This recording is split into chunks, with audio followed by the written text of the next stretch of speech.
Hello, my name is Michael Fowler, and welcome to my YouTube channel, where I present inspiring content as well as present temple and family history tutorials and walkthroughs. Today, what I'm going to be going over is how to submit an ancestor's name in family search as a member of the Church of Jesus Christ of Latter-day Saints. If you're not currently a member of the Church of Jesus Christ of Latter-day Saints, I highly recommend finding out more about how to become one and what it means.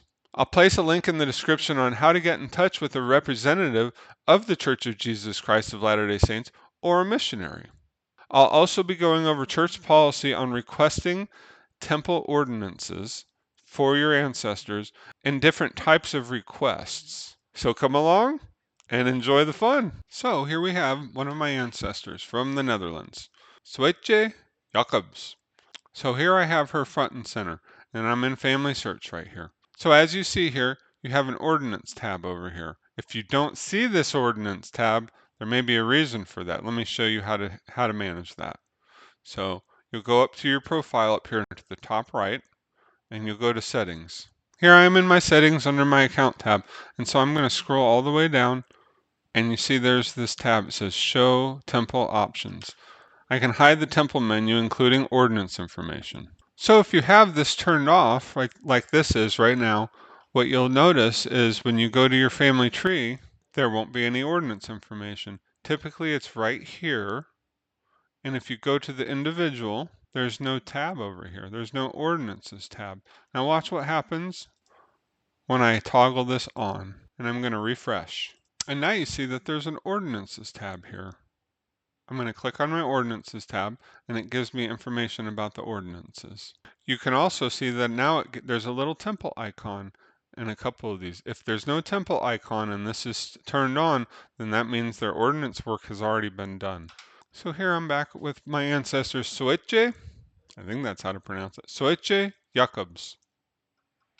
And so now I have ordinances available, and it's green. What does that mean if it's green?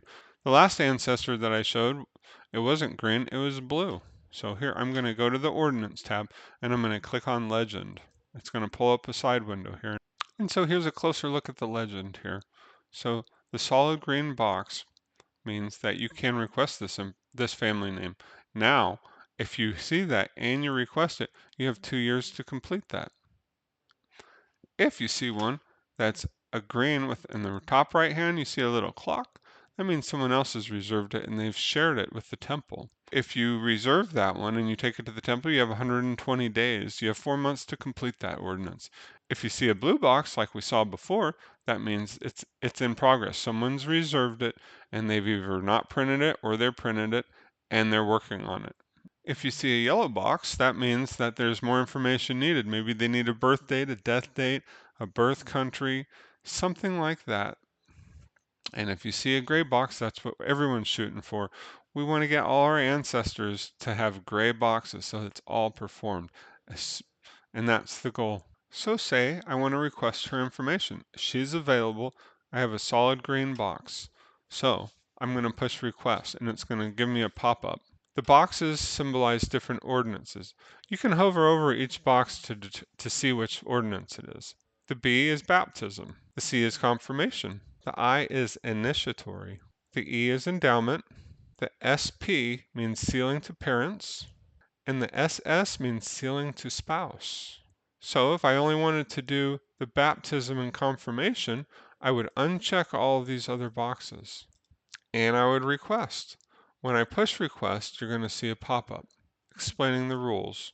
Now I'm going to go over church policy. This is the church policy for requesting temple ordinances off Family Search. Temple ordinances are sacred and should be treated with respect. Please reserve ordinances for individuals only if you are related to them. Our preeminent obligation is to seek out and identify our own ancestors. Those whose names are submitted for proxy temple ordinances should be related to the submitter. You are responsible, and I really differentiate this responsible part. I would almost say, because it's from the first presidency and they're saying that you're responsible, I would even say you covenanted to. You are responsible to submit names for the individuals below. Number one, your immediate family members. So spouse, children, siblings, and parents. Number two is your direct line ancestors. Direct line ancestors means they're either your parents, your grandparents, your great grandparents, and so on, and their families.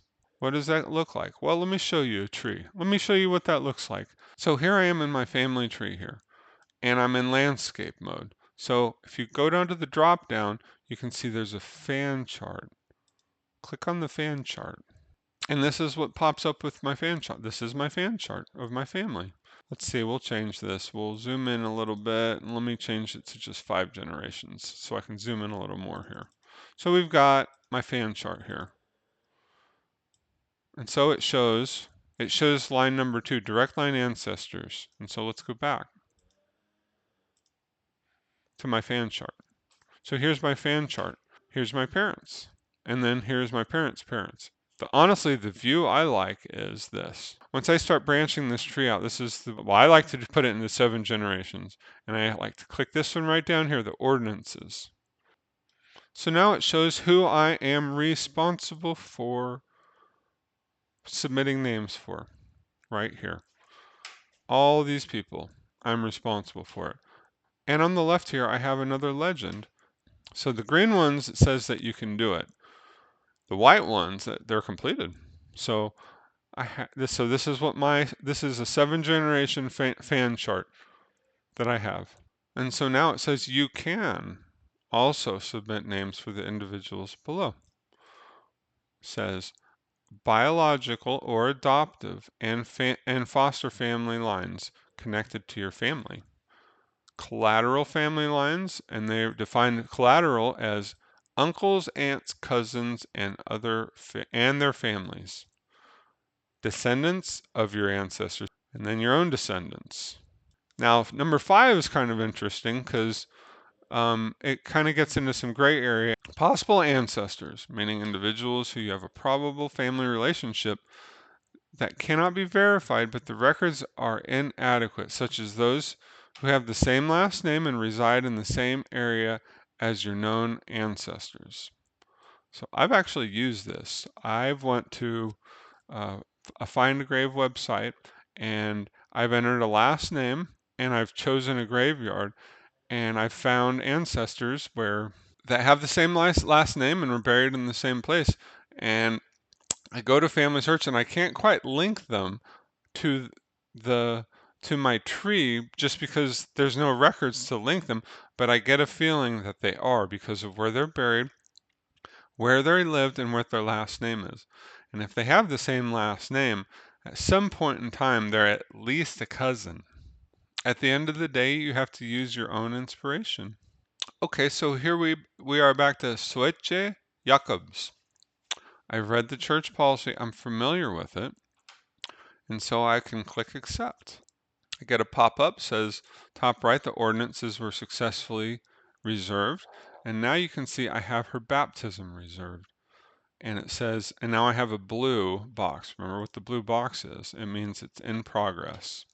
And it tells you a little more information. It says it's not printed yet. It tells me when it expires. I notice a lot of people, once they print the names, they'll write the expiration date on the card. It's okay to write on the cards. As you can see, I've written on the top the relationship.